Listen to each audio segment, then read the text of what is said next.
The Power of Awareness by Neville Goddard, 1952. Leave the mirror and change your face. Leave the world alone and change your conceptions of yourself.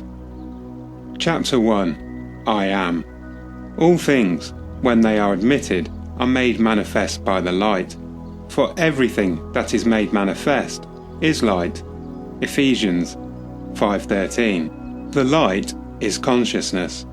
Consciousness is one, manifesting in legions of forms or levels of consciousness.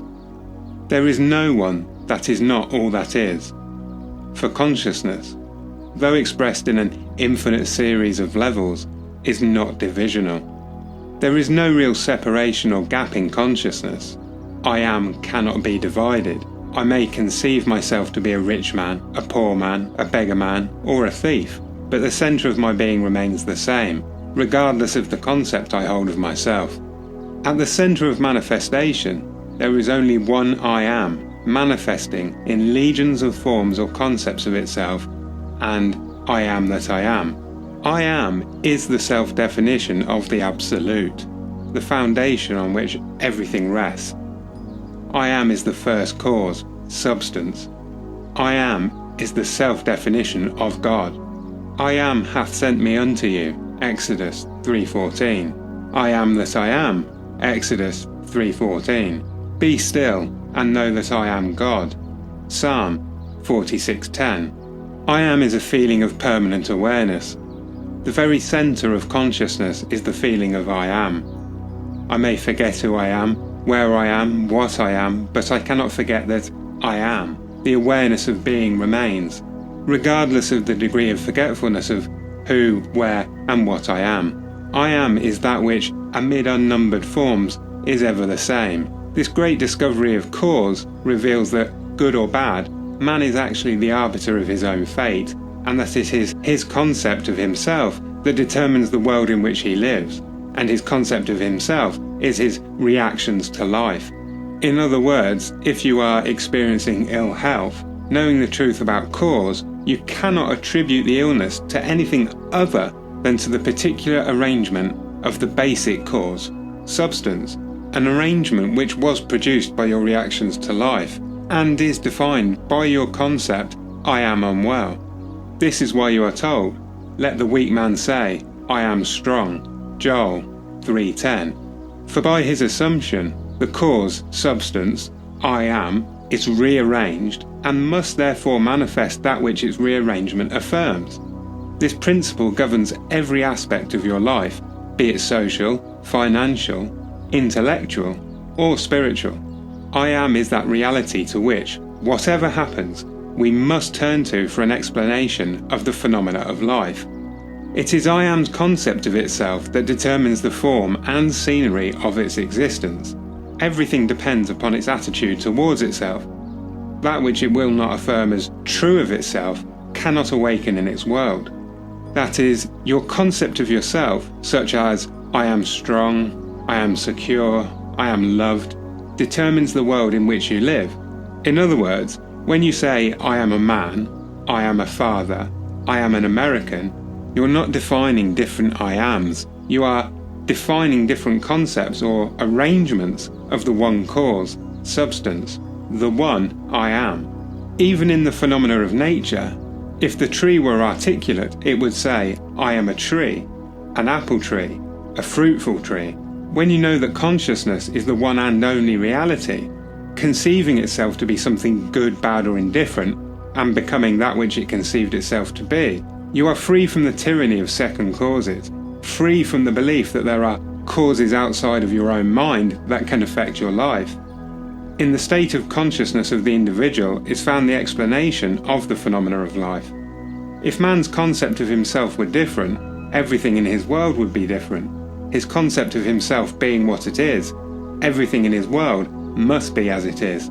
Thus it is abundantly clear that there is only one I am, and you are that one I am. And while I am is infinite, you, by your concept of yourself, are displaying only a limited aspect of the infinite I am. Build thee more stately mansions, O my soul, as the swift seasons roll. Leave thy low vaulted past, Let each new temple, nobler than the last, shut thee from heaven with a dome more vast, till thou at length art free, leaving thine outgrown shell by life's unresting sea. Oliver Wendell Holmes, The Chambered Nautilus. Leave the mirror and change your face. Leave the world alone and change your conceptions of yourself. So straight away Neville is giving us some important information. Leave the mirror, leave the world. The world, our reality, is a mirror. It is a reflection of ourselves, of our own consciousness. Changing the mirror for another mirror will not change your reflection. Going out into the world trying to solve its problems with a hammer and nail, again, you're not going to get very far. And if we look at the principle of cause and effect, the cause is our consciousness, reality is the effect. Going out into reality and trying to make a change, you're trying to change the effect. You've got to change the cause, i.e. our thinking, our self-conceptions. Leave the mirror alone. Leave the world alone. It is all a reflection of your thinking. If you don't like something in the world, change the way you think about it.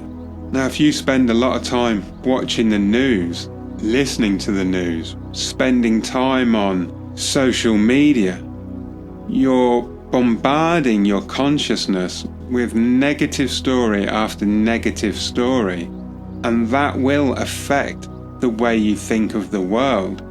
If you cut ties with all of these negative stories, if you cut ties with the news, with social media, I promise you, you will start to see the world in a different light. I loved the first Matrix film, and my understanding of it is this is exactly what it is about. When Neo gets unplugged from the Matrix, we're told he's too old and no one's ever been unplugged at this age. And, it's really symbolic that as an adult, we're now learning the truth. That reality is not what we thought it was. And that first film, Neo is struggling with this information. But you see, he doesn't go out into the Matrix trying to change it. The change is all within. And we see at the end of the film, he has that realization that he can actually do whatever he wants. Reality, the Matrix, is just a reflection of his own concepts, his own limitations. And as soon as he frees himself of those limiting beliefs, he can start to dodge bullets and jump off buildings and go flying. Now, we do not know ultimately what is possible. But I do believe that if you can free your mind completely, then anything is possible. We've got documented facts of terminally ill people healing themselves, Buddhist monks praying over people that are in MRI machines, stage 4 terminal cancerous tumours disappearing before doctors' eyes. It's been documented about gurus levitating, putting their hands in cave walls. Really, the only boundaries that are there are created by our own mind. Everything is consciousness. Everything is God. God created the universe of him or herself. Probably not exactly gender specific as God, but God created everything out of himself, and everything is consciousness. And it's interesting that science is now catching up to this, with quantum physics proving that there is no physical reality, merely energy vibrating at different frequencies. And so energy is consciousness. Consciousness is God. We, humans, animals, rocks, plants, every single particle is a part of God, and it's our self-definition, our concepts of ourselves that create our own particular reality, which is why many people can have such a different view of the same circumstance. It's why eyewitnesses are notoriously unreliable, because people see what they expect to see. Let the weak man say, "I am strong." It is as simple as that. What we experience is because we expect to experience it. If we start to reprogram our mind with affirmations like I am strong, our reality has to change. Our reality is simply a mirror reflecting back at us what we believe. So everything depends upon its attitude towards itself. That which it will not affirm as true of itself cannot awaken in its world. That's so important. If you're struggling with money but you cannot fathom having it, you will not get it. I love this. You are free from the tyranny of second causes, free from the belief that there are causes outside of your own mind that can affect your life. From a young age, we're programmed by our parents, by society, through school, and we come out with a lot of beliefs that aren't necessarily our own. But when you finally understand that your reality is what's been programmed into you and you're only seeing a mirror of your beliefs, it's now down to you to change that. Now this build thee more stately mansions, O my soul, as the swift seasons roll. Leave thy low vaulted past. Let each new temple, nobler than the last, shut thee from heaven with a dome more vast, till thou at length art free, leaving thine outgrown shell by, life's unresting sea. So we're seeing here, as time goes by, you can build more stately mansions. You can improve on what you've done. Leave thy low vaulted past. Forget about what has gone before. It is really irrelevant. Change how you think in the present and you will change your future. Always strive for more and better, leaving thine outgrown shell by. It's telling us, or Neville's telling us through this quote, that we can change. We're not a block of cement. Our consciousness is fluid. And look at how you define yourself.